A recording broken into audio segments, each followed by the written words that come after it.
초연결 시대, 글로벌 HR을 관통하는 가장 정제된 화두들을 심도 깊게 전합니다. 캐럿 HR 캐스터 제니. 제이드입니다. 반갑습니다. 요즘 날씨가 따뜻해지고 꽃이 피기 시작했는데요. 여러분도 계절의 변화를 느끼고 계신가요? 네, 그럼요. 계절의 변화가 생기고 있는 것처럼 조직 문화에도 다양한 변화가 생기고 있다고 해요.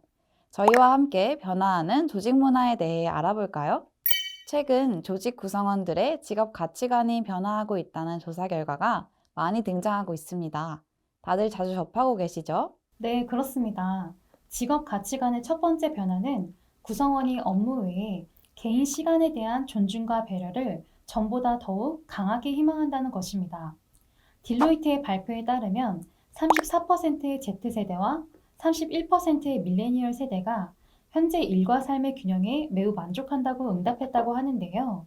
이는 팬데믹 전인 2019년보다 20%가 향상한 수치라고 합니다. 네, 이에 대한 대응으로 기업들은 구성원들의 개인의 삶에 대한 배려와 유연한 업무 환경을 더욱 활성화하고 있습니다. 반반차, 주 4일제, 워케이션, 유연 근무제와 같은 구성원 웰빙 제도가 있죠. 가트너가 2022년 영국 60여 개의 기업을 조사한 결과 주 4일제를 실시한 기업의 구성원들의 스트레스 정도가 완화되어 퇴직률이 57% 감소하였으며 수익은 평균 1.4%가 향상된다고 하는데요. 이를 실제로 활용하는 기업들도 늘어났다고 합니다. 세계적인 금융회사 아메리칸 익스프레스는 원격 근무의 형태가 크게 완전 현장 근무, 하이브리드 근무, 완전 원격 근무로 나뉘어 있으며 완전 원격자가 전체 구성원의 40%에 달한다고 합니다.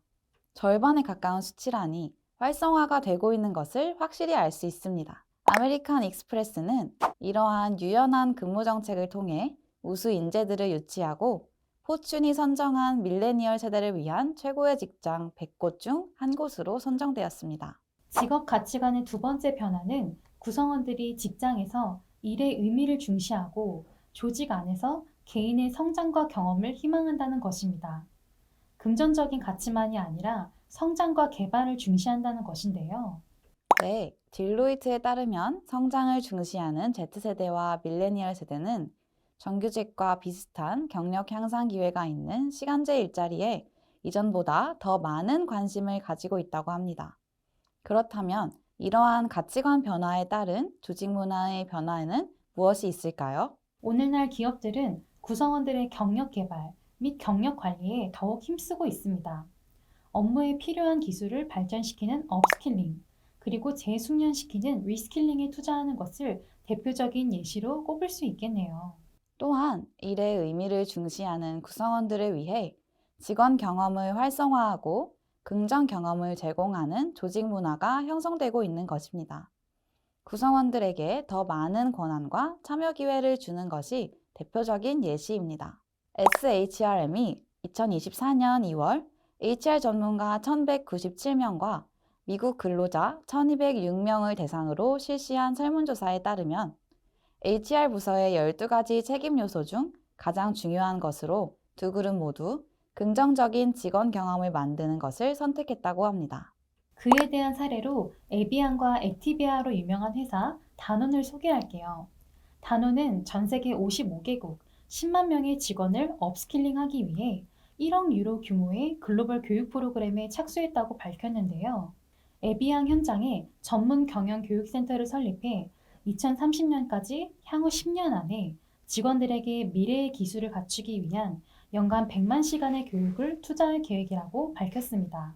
이 외에도 단호는 What's on your mind? 라는 포럼을 개최하여 회사가 구성원의 의견을 듣는 리버스 멘토링을 진행하고 구성원들끼리 자유롭게 생각을 공유하는 장을 만들기도 했습니다. 지금까지 구성원들의 직업 가치관의 변화가 조직의 문화에 일으키는 변화를 알아보았는데요.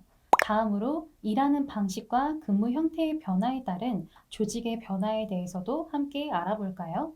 네, 디지털 전환으로 인한 일하는 방식의 변화와 하이브리드 워크로 인한 근무 형태의 변화가 조직의 문화에도 영향을 끼치고 있습니다. 이러한 일하는 방식과 근무 형태의 변화에 따른 기업들의 대응에 대해서도 알아볼까요? 네, 먼저 일하는 방식 변화에 따른 조직 문화의 변화 사례입니다. 스위스 제약회사인 로슈는 전사 차원에서 애자일 트랜스포메이션을 추진했는데요. 조직 문화를 이렇게 변화한 지 2년 만에 한국 지사에서 30%의 매출 성장을 일으켰다고 합니다. 로슈는 의료기술과 환경이 변화함과 동시에 정보의 양이 비대해지면서 과거의 비즈니스 방식이나 운영 모델로는 이용자에게 최고의 것을 신속하게 전달하기 어렵다고 판단했습니다. 이에 애자일 트랜스포메이션을 도입하여 주요한 의사결정을 개개인이나 소규모의 팀 단위로 할 수 있도록 권한을 위임했다고 합니다. 더불어 구성원들이 의사결정에 잘 적응할 수 있도록 마인드셋 교육도 진행했다고 하네요. 로슈 코리아 대표인 닉 호리치는 애자일한 조직 문화를 통해 문제 상황을 신속하게 파악하고 대응할 수 있는 조직으로 거듭났다고 말했는데요. 구성원들에게 권한과 자유를 주었더니 다른 부서와 협업을 하기도 하고 자연스럽게 변화에 즐기는 모습이라며 로슈가 추구했던 조직 문화를 향해 문제없이 나아가고 있다고 덧붙였습니다. 네, 일하는 방식과 근무 형태의 변화는 기업들의 과거 조직 운영 시스템에도 큰 변화를 주고 있는데요. 대표적으로 성과 관리 방안을 기존의 MBO와 KPI에서 OKR로 변경하고 있는 추세입니다. 하이브리드 워크 모델이 조직 구성원 간 물리적 거리를 멀어지게 했기 때문에 구성원들의 목표 일관성 유지와 과정 추적, 그리고 집중력 향상 및 협업을 위해 OKR을 채택하게 된 것인데요. 네, 맞습니다. 여러분 모두 잘 아시다시피 OKR은 목표 달성뿐만 아니라 목표 달성을 위해 어떤 것을 해야 하는지를 설정함으로써 잦은 피드백을 통해 성과를 높이는 방법론인데요. 예를 들어 목표를 일하기 좋은 직장 만들기로 설정한다면 이를 위해 최소 ENPS 50점 달성, 자발적 퇴사율을 5%로 감소, 80%의 직원이 멘토링 프로그램 활용, 이렇게 세 가지의 키 리절트를 달성해야 하는 것이죠. 구글부터 마이크로소프트, 넷플릭스, GE, 삼성 등 다양한 글로벌 선도 기업들은 산업군을 가리지 않고 OKR을 통해 구성원들의 성과를 관리하여 이를 전사적 성과로 이어지게 하고 있다고 하네요. 이렇게 직업 가치관이 변화하고 일의 방식과 근무 형태가 변화하는 만큼 오늘날 조직 문화는 어떻게 나아가야 할까요? 첫째, 일과 삶을 통합해서 바라보고 일의 의미를 중시하는 구성원들에게 직원 경험과 긍정 경험을 제공해야 합니다.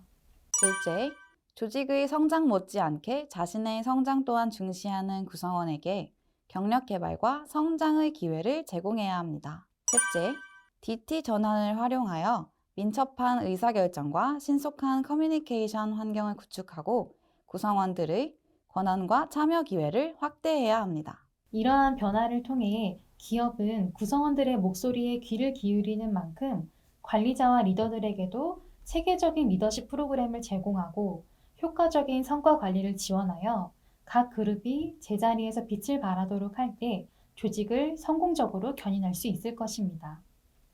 또한 어떤 시도든 지속적인 모니터링과 조정이 필요합니다. 중요한 것은 변화하는 시대에 맞는 조직 문화에 대한 고민과 기존의 것에 안주하지 않고 때로는 과감하게 변화할 수 있는 실행력임을 생각하며 오늘의 영상을 마무리하겠습니다. 지금까지 HR 캐스터 제니, 제이드였습니다. 그럼 저희는 다음 회차에 뵙겠습니다. 구독과 좋아요, 알림 설정은 사랑입니다.